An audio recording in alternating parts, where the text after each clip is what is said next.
میدونیم که مغول‌ها به هر جا که حمله کردن اونجا رو فتح کردن و پیروز شدن. اما یه ملتی هست که مغول‌ها نتونستن بهشون غلبه کنن.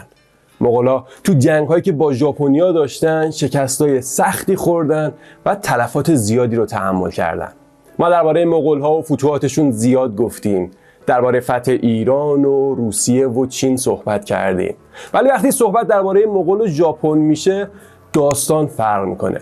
پس برای بررسی این داستان بیاین برگردیم به اواسط قرن 13 میلادی، یعنی حدود سالهای 1250.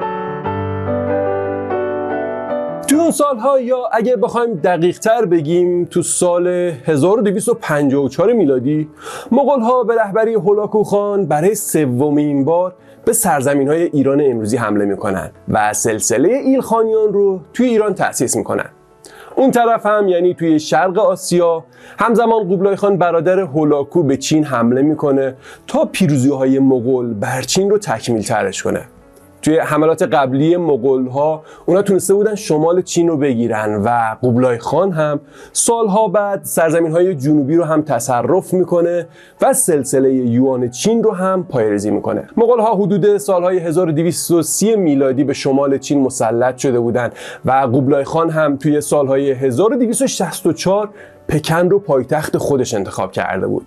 توی همون سالها کره هم نتونسته بود مقاومت کنه و تسلیم مغول‌ها شده بود. یعنی عملاً مغول‌ها تا همسایگی ژاپن رسیده بودند و شده بودن همسایه دیوار به دیوار ژاپن و از اونجایی که مغول‌ها قرار نبود جایی متوقف بشن و سیری ناپذیر بودن، تصمیم میگیرن که به سمت ژاپن هم حرکت کنن. پس قوبلای خان یک هیئت به سمت ژاپن میفرسته و بهشون میگه که ما همه جا رو گرفتیم و همه الان تحت حاکمیت ما هستن. پس شما هم بیاین و فرمان بردار ما باشیم. حالا مغولا رو تا اینجا داشته باشیم تا یه سر بریم سمت ژاپن رو ببینیم اونجا چه خبر بوده و باز برگردیم سمت مغولا.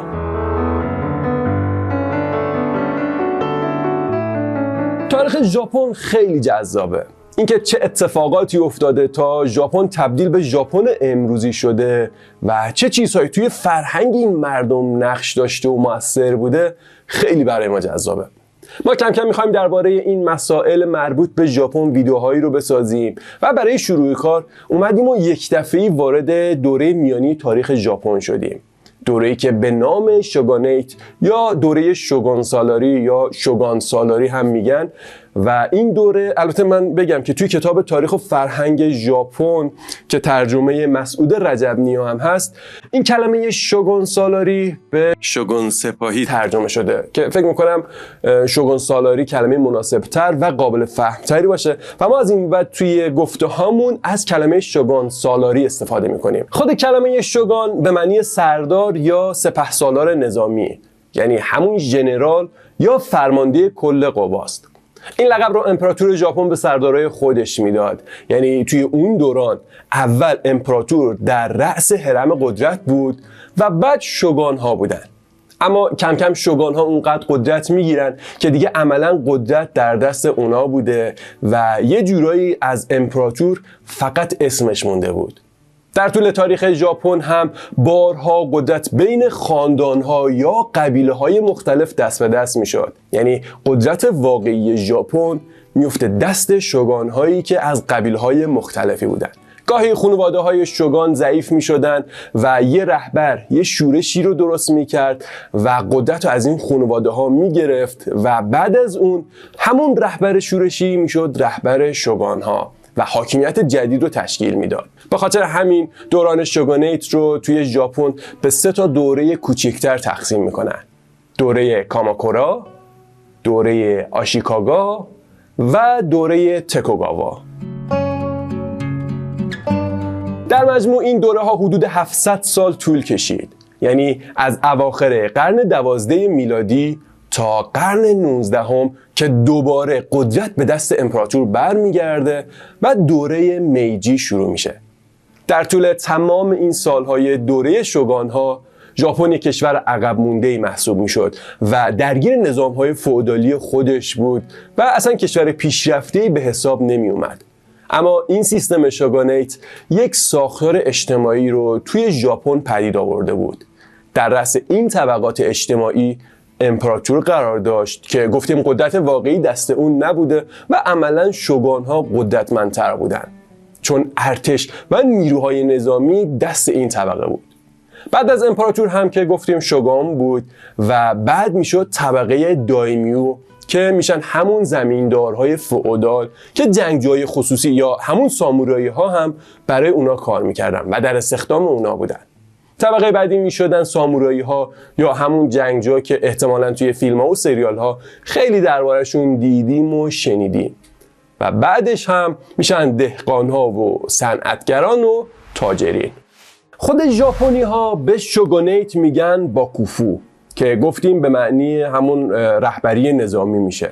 حالا وقتی مغول ها حمله کردن، ژاپن توی دوره اول شوگان سالاری بود، یعنی دوره کاماکورا یا کاماکورا باکوفو بود.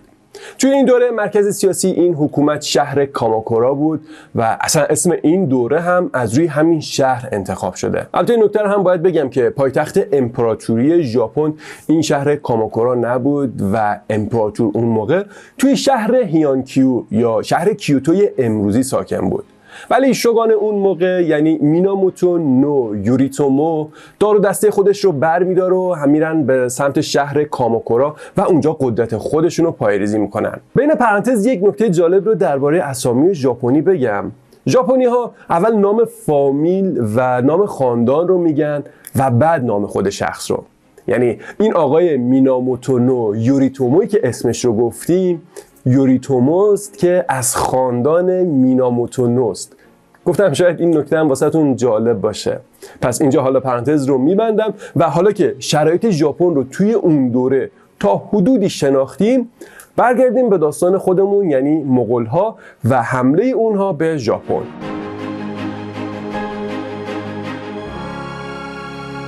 خب بریم به سال 1268، یعنی وقتی که قوبلای هیئت رو به ژاپن میفرسته تا ازشون بخواد که مطیع مغول‌ها بشن.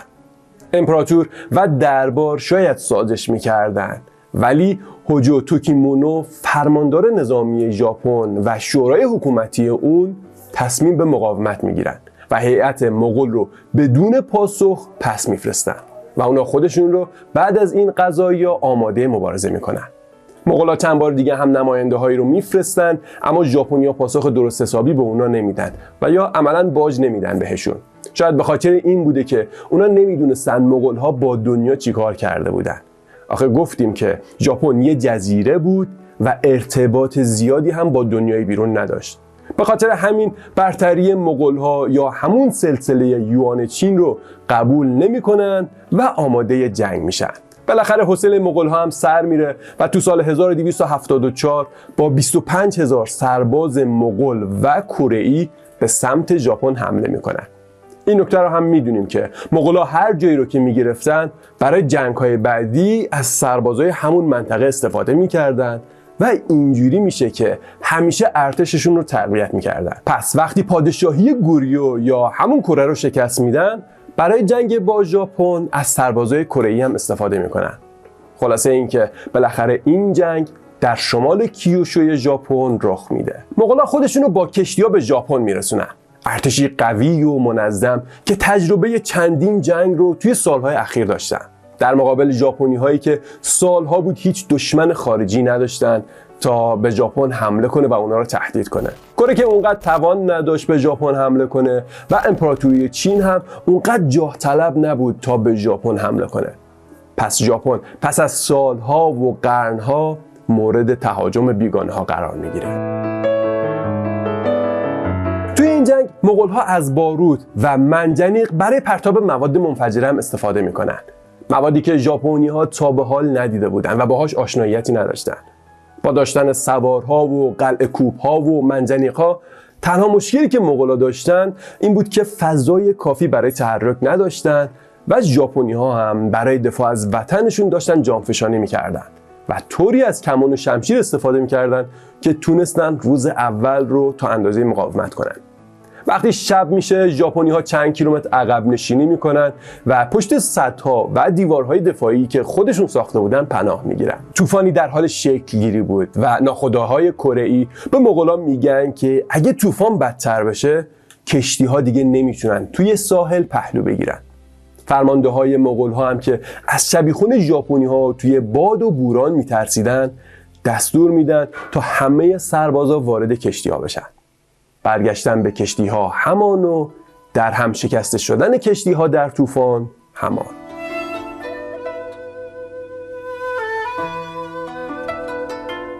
این طوفان به موقع برای ژاپنی‌ها و بد موقع برای مغول‌ها کشتی‌های زیادی رو با سربازا غرق میکنه. وقتی مغول‌های باقی مونده هم برمیگردن و میرن، ژاپنی‌ها از فرصت استفاده میکنن و دیوارهای دفاعیشون رو ترمیم میکنن و منتظر حمله بعدی میمونن. اما این انتظار 5 سال طول میکشه. تو این مدت ژاپنی‌ها تعداد زیادی کشتی جنگی کوچک هم میسازن تا بتونن روی آب هم با مغول‌ها بجنگن. اونا با تبلیغات تلاش میکردن تا وفاداری و فرمانبرداری ملاکان جوز رو بیشتر کنن. اونا حتی توی این مدت برای خدایان شینتو دعا میخوندن تا کمکشون کنه. راستی درباره دین و آیین شینتو که دین باستانی ژاپنی هاست چقدر میدونید؟ چقدر واسهتون جذابه؟ به نظرتون نیاز دربارش یه ویدئوی جداگونه بسازیم؟ وقتی مغول‌ها یه بار دیگه هیئتی رو به دربار ژاپن میفرستن، این بار ژاپنی‌ها اونا رو اعدام میکنن و این نشون میده که چقدر مصمم شدن تا از خاکشون دفاع کنن. اما این بار مغول‌ها با ارتش 140,000 نفره حمله میکنن. ارتشی که 100,000 نفر اونها از جنوب چین بودن که تازه به دست مغول‌ها افتاده بود. بالاخره مهاجمان در ساحل کیوشو پیاده میشن و جنگ سختی بین دو طرف در میگیره. دیوارهایی که ژاپنی‌ها ساخته بودن خیلی به کمکشون میاد و کشتی‌های کوچیک و پرتحرکشون هم آسیب‌های زیادی رو به کشتی‌های مغول میزنن. نیروهای ژاپن 2 ماه مقاومت کردند و اجازه پیشروی رو به مغول‌ها ندادن تا اینکه دوباره طوفان‌های استوایی شروع میشه. طوفان‌هایی که بادهایی با سرعت 120 مایل در ساعت داشتن. دوباره این طوفان‌ها کشتی‌ها و نیروهای مغول رو در هم میشکنن و مغول‌ها و چینی‌هایی که توی ساحل مونده بودن هم گرفتار تیغ و شمشیر ژاپنی‌ها میشن. این پیروزی برای ژاپنی‌ها مثل یک معجزه بود. مغول‌ها بعد از این شکست دیگه به سمت ژاپن نیومدن، اما ژاپنی‌ها تا 20 سال آماده باش بودن و هر آن منتظر برگشت مغول‌ها. این جنگ‌ها و تبعات بعدی اون هزینه‌های سنگینی رو برای حکومت نظامی و خاندان شوگان داشت و باعث ضعیف‌تر شدن اونها شده بود. تو این 20 سال بعدی که دستگاه حکومت خودش رو آماده جنگ توی کیوشو نگه داشته بود، همش واسهشون هزینه بود. و مثل دوره‌های قبل نبود که با تصرف سرزمین‌های دیگه بتونن به جنگجوهاشون پاداش بدن. پس کم کم نارضایتی‌ها هم زیاد میشه، مخصوصاً وقتی که سهم زیادی از پاداش‌ها به دیرها میرسه. آخه این باور وجود داشت که به خاطر دعاها ژاپن تونسته بود توی این جنگ‌ها پیروز بشه. پس دیرها هم باید پول بیشتری میگرفتن، چون ظاهراً تأثیر بیشتری توی پیروزی داشتن. با این افکار به جنگجوها و سربازها چیز زیادی نمیرسید و به خاطر همین نارضایتی‌ها کم کم جنگ‌های داخلی شکل میگیره و در نهایت دوره شوگانی آشیکاگا از سال 1336 شروع میشه و تا سال 1573 هم به انتها میرسه. بعد از این هم آخرین دوره شوگان‌ها تا سال 1868 ادامه پیدا میکنه که به دوره شوگان سالاری توکوگاوا معروف میشه. حکومت توی این دوره‌ها همون حکومت فئودالی و حکومت خاندان‌های نظامی بود تا اینکه به دوره اصلاحات میجی میرسیم که بهتره توی یک ویدئوی جداگانه راجع به اون صحبت کنیم. اما درباره جنگ مغول‌ها و ژاپنی‌ها گفتیم که اون دوتا طوفان معجزه‌آسا کمک‌های بزرگی رو به فتح نشدن ژاپن کردن. ژاپنی‌ها به این طوفان‌ها باد خدایان یا باد الهی گفتن که به زبون خودشون میشه کامیکازه.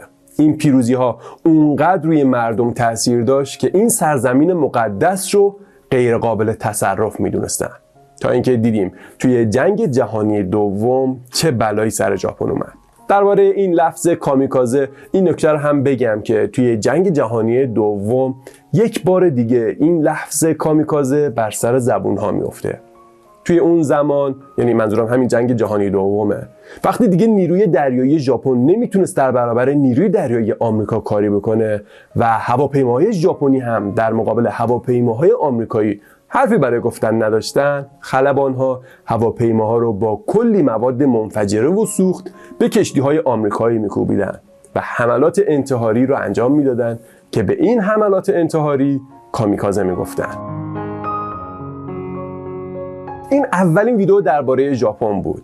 ژاپن اونقدر موضوعات متنوعی داره که میشه مدت‌ها درباره‌اش صحبت کرد. اما چون فرصت نمیشه درباره همه موضوعات ویدیو ساخت، چند تا موضوع مربوط به ژاپن رو پیشنهاد میدیم. لطفاً شما هم هر کدوم از این موضوعات رو که واسهتون جذاب‌تره توی نظرات واسمون بنویسید تا بتونیم بیشتر به این موضوع بپردازیم. من حمید هستم و اینجا کانال دروازه تاریخه.